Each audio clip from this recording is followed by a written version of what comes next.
It was a noisy night in New York. Clubs were shining, cars were honking, and people were racing towards their next era. However, everything felt weird inside Jim Jones's universe. To calm, with his headphones around his neck, Jim sat in his studio and gazed at an incomplete track. He didn't feel the intensity of the beat. He had been feeling nothing lately. His relationship with Chrissy had been precarious, erratic, and nearly like walking on glass. He continued to evade the truth. There was an issue. In ways that spoke louder than rage, Chrissy had been cold, aloof, and silent. Before Jim could finish his thinking, his phone buzzed. Not once, not twice, multiple times. Jim wiped his face and said, "Man, what is happening to us?" His notifications went off like a detonation. He initially disregarded it. Then a communication from an old buddy arrived. "Do you notice this, bro? Tell me that this isn't Chrissy, please." Jim scowled,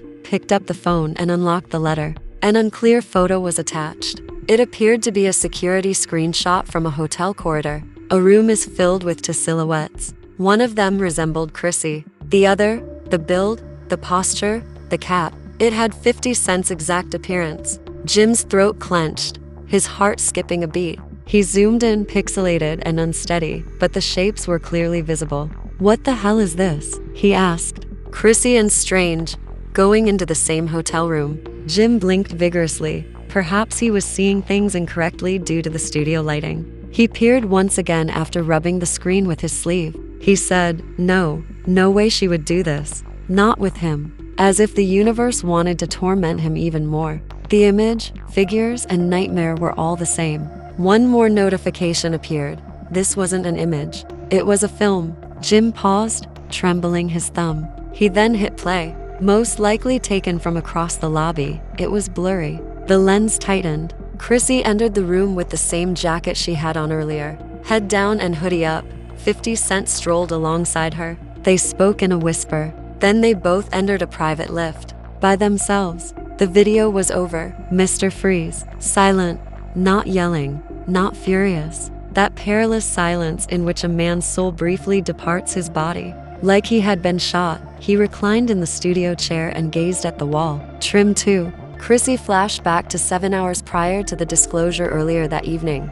With her heels gently striking the marble floor, Chrissy strolled across the lobby of a posh hotel in Midtown. Perhaps too calmly, her face was serene. She kept her hood up, donned big sunglasses, and tied her hair back as though she didn't want to draw notice. She wasn't alone either. 50 Cent walked beside her. He walked beside her as if they were dealing with a serious matter, not grinning or touching her. He appeared calm and professional. They were close, but not personal. They moved swiftly and spoke softly. "Let's keep this quiet." "You already know he can't," Chrissy murmured. Wersher grinned. "See us together." Chrissy sighed in frustration. "I didn't ask for the spotlight. You came to me. I just needed someone outside of my circle to give me insight." Wu said, "Let's go talk upstairs." The lift doors opened, both of them entered, and then they closed. The person filming the video captured the frame at the very time the doors closed, turning their private conversation into a public storm. Back to the present, Jim Jones's world collapses. He wasn't the kind to yell, but his hands shook as he watched the video once, twice, and a third time, feeling his chest tighten each time. Not at first. Jim became dangerously silent when he was hurt, staring at the phone until the screen's borders became blurry before whispering, "Chrissy, what did you do?" Duke, his friend, entered the studio and started laughing till he spotted Jim's face. "Hey buddy, how are you?" Jim remained silent as Duke approached him and noticed the video on his laptop. "Oh damn," he said, taking a step back. "Bro, is that Chrissy?" Jim closed his eyes, his voice husky. "Look at it, man. Look at it," Duke said, leaning closer and clenching his teeth. "People are already sending it, already talking, already making it something it might not even be." His voice carried the same incredulity. "Everyone talked about it," Jim murmured. "That's what I'm trying to understand." Within minutes, the internet erupted. The rumor went viral on social media. Chrissy was sighted at a motel with 50 Cent. Jim Jones was spending the night with his own op. 50 Cent strikes again. The video was leaked. Fans were stunned. Memes, tweets, blog posts, responses, Chrissy's name popped in, 50 Cent's name, and Jim's name began trending. Went directly to the top of every timeline. No one knew or gave a damn about whether they spent the night on business, in privacy, or for any other reason. Had already chosen the storyline, and Jim Jones was unable to call anyone, display his face online, or even breathe correctly. He muttered to himself, how could she allow this to happen? Back in the hotel lift, Chrissy's phone began to vibrate constantly. She had not yet watched the video. Her phone was hidden in her purse, so she hadn't noticed the messages, but as soon as she got out of the lift and onto the top floor, it began to vibrate like it was possessed. There were hundreds of messages, dozens of notifications, and calls from friends, calls from bloggers, calls from numbers she didn't even know. She halted in the hallway, and 50 looked at her. Are you okay? Chrissy asked, her heart sinking as she opened her phone and saw the photo, the video, and the popular hashtags. Widened. No. This can't be happening, she said, gripping the wall for support and breathing quickly. 50 moved in closer, his voice steady and low. Relax, people make stories out of nothing every day, Chrissy scowled. This isn't nothing. This looks bad, 50. You know exactly what people are going to say. 50 crossed his arms. And you know what you came here for, Dante said. 50 shook his head and said, people will believe what they want to believe. Let them. Chrissy closed her eyes. I came here to talk about life, about business, about taking control, not to have the world think I'm cheating on Jim. With a cracked voice, Chrissy said, but he's going to see this. Jim is going to see this. 50 gave her a close look and said, he already has. Turning back to Jim, betrayal set in, and Jim clutched his coat and rushed out of the studio, ignoring Duke's attempts to stop him. Bro, where are you going? Jim murmured to himself, not responding. I need to hear it from her, face to face. After slamming the door behind him, he was hit by the chilly air outside, but it didn't make him feel any better.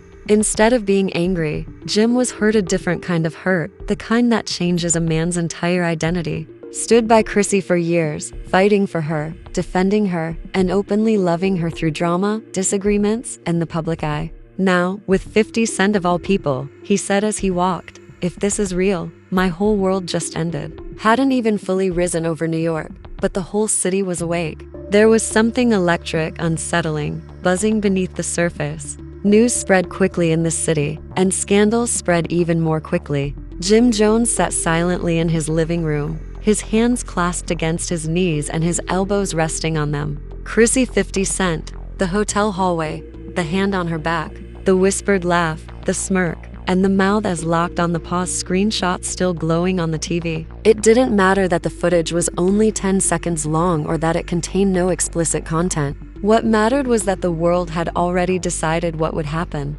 Dan, Jim didn't blame them. His chest constricted as he repeatedly viewed the video, and each time he did so, something inside of him cracked a little more. Initially, he tried to tell himself it didn't mean anything, but maybe the wrestling bout in his head always ended the same way, even while Chrissy was inebriated. Why were they alone, at a hotel, and at night? Perhaps there was a misunderstanding. Damn, Chrissy, he muttered in a barely audible voice. How could you let it look like this? His phone vibrated constantly next to him, lighting up every few seconds. He massaged his face hard, trying to center himself, but nothing helped. The treachery, real or not, was eating him alive. Everyone wanted a comment, reactions, and chaos fans. Bloggers, industry pals, paparazzi, producers, even former competitors, but he ignored them all until his manager called. After a long period of staring at the computer, Jim eventually responded.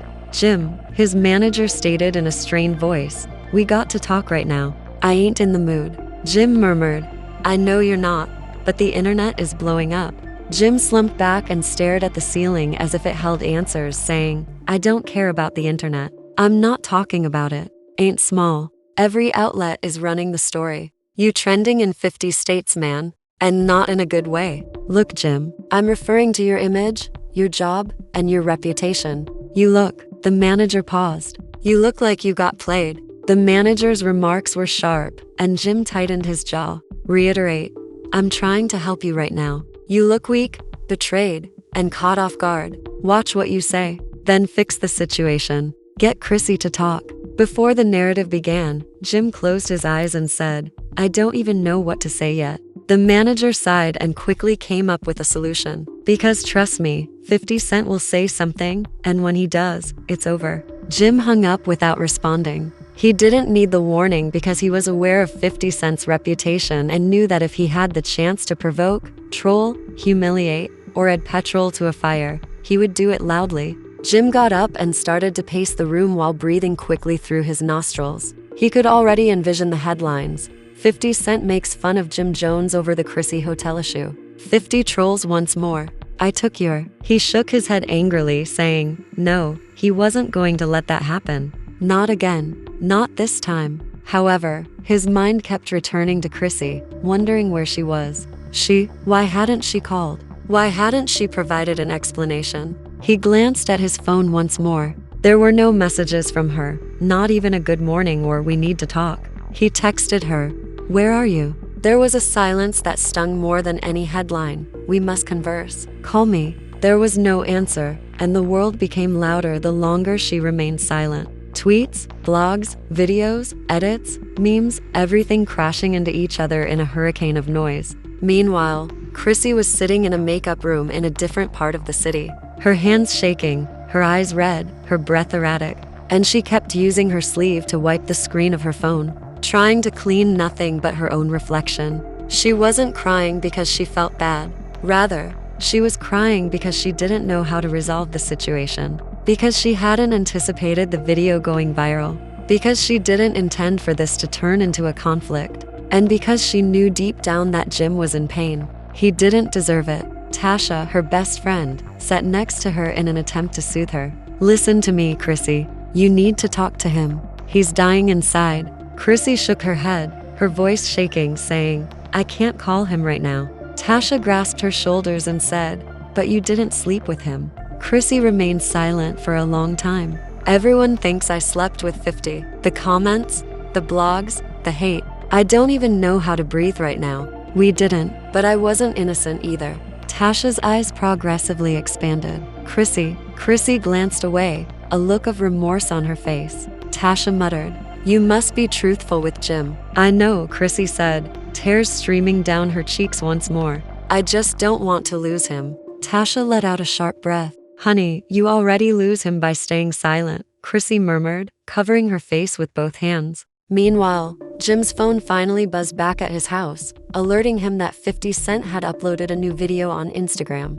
Jim's stomach dropped as he slowly opened the post, hoping it wasn't what he had anticipated. Even worse, 50 Cent appeared on camera in a hotel corridor the same hallway from the leaked video, laughing right into the camera. He grinned, saying, "Y'all know I don't start trouble, but trouble definitely started itself this time." Chrissy asked, everyone acting shocked. "I'm irresistible." The remarks erupted immediately, causing Jim to freeze, his blood to boil, his vision to become blurry with anger, and everyone to chuckle. 50 was smiling, his adversaries were laughing, his admirers were perplexed, his relationship was in jeopardy, and this was no longer a miscommunication, it was war. Jim Jones felt defeated for the first time in years when his phone crashed against the wall and broke. It wasn't because of the video, the humiliation, or even 50. Rather, it was because the one person he trusted most in the world abandoned him when he needed her the most. Jim Jones stood in the center of his living room,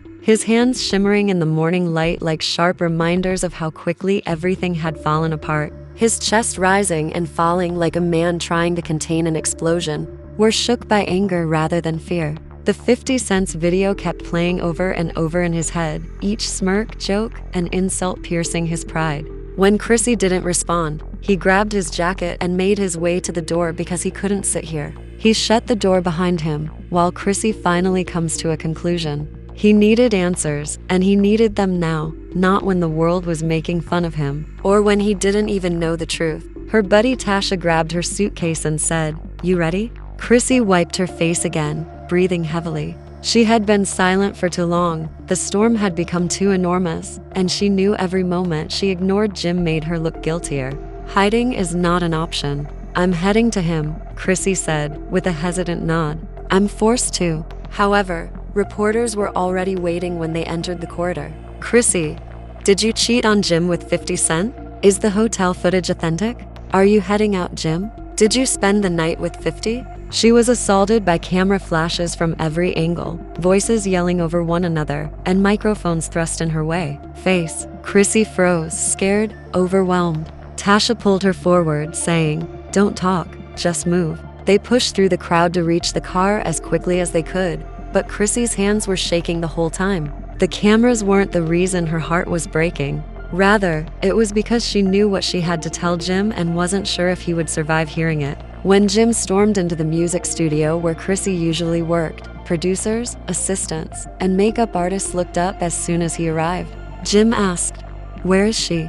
A makeup artist stammered as she left 20 minutes ago, saying she was heading home, but Jim didn't say thank you. Everyone sensed the tension before he spoke. Jim was already on the highway, heading towards the flat, while Chrissy and Tasha were driving through traffic on the road to opposing feelings. He didn't nod, didn't breathe, and simply turned and left again. Home, too, but driven by rage, humiliation, and desperation. 2 cars, the same destination. 2 hearts beating for entirely different causes. If destiny desired drama, it was getting it all. Jim arrived first at the flat, which was quiet. He moved slowly across the living room, each step heavy, as memories of Chrissy cooking in the kitchen and laughing on the couch hit him like punches. It was too peaceful and too normal for the kind of chaos taking place outside. He put his hand to his forehead as Chrissy dozed off with her head on his chest. "Don't break," he said to himself. "Not yet." Did she betray me?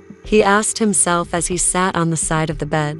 Was he her choice? Was all of this a lie? Then he noticed a bracelet on the dresser, the same one he bought her on their anniversary, which she wore every day. Jim felt his chest constrict once more. She had abandoned it today. His breath caught. She wouldn't abandon this unless she felt bad, unless she realized she owed him answers, until she knew she heard him. Then he heard the sound of keys at the door, and Chrissy entered slowly, her face pale and her eyes filled with tears. Tasha stayed behind her and gently pushed her, whispering, "Go, he needs to listen to you." As soon as Chrissy entered, she could feel Jim's weight in the room. She saw him sitting on the bed, and as he glanced up at her, the world paused for a split second. She had never seen him look like this. Chrissy took a tiny step forward, not angry, not yelling, just shattered. "Jim." I healed up his hand sharply. "Don't lie to me," she said, her lips quivering. "Good, Jim," stated icily, "because right now, I don't even know who you are." Tasha quietly withdrew, shutting the door behind her, and suddenly it was just the two of them, the couple that everyone believed to be unbreakable, standing in the wreckage of everything. Jim starts asking questions. Jim got up slowly and approached her. "Where were you that night?" he said, in a low, dangerous voice. Chrissy gulped. "I told you I had a meeting."